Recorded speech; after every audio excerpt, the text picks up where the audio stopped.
La molécule d'aspirine, dont le modèle est représenté ici, peut être modélisée par sa formule semi-développée. Considérons son spectre de résonance magnétique nucléaire du proton que l'on appelle couramment la RMN. Il est formé de 6 signaux remarquables que nous allons étudier. Le premier signal est constitué d'un seul pic, c'est un singulet. Les 3 protons du groupe méthyle sont équivalents. Ils résonnent pour la même valeur du déplacement chimique. Ces 3 protons sont liés à un atome de carbone ne possédant pas d'atome d'hydrogène. Ils donnent un singulet. Un autre atome d'hydrogène est porté par un atome d'oxygène d'un groupement carboxyle.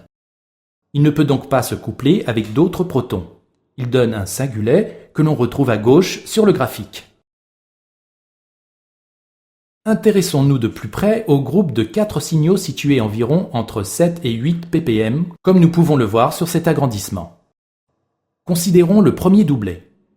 Le déplacement chimique des protons se situe autour de 8,1 ppm.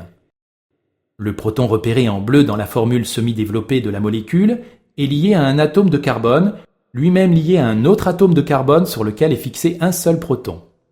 La règle des n+1 uplet implique alors que le signal sort sous forme d'un doublet.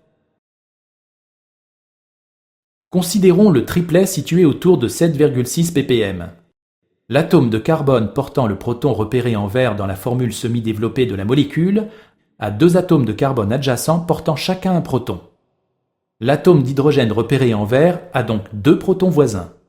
Selon la règle des n+1 uplet, son signal sort sous la forme d'un triplet.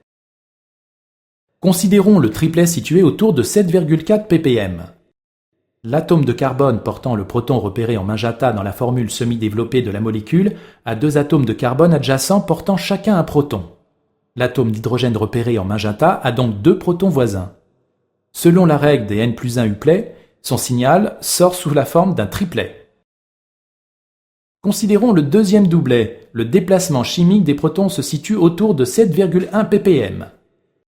Le proton repéré en bleu ciel dans la formule semi-développée de la molécule est lié à un atome de carbone, lui-même lié à un autre atome de carbone sur lequel est fixé un seul proton. Son signal sort sous la forme d'un doublet.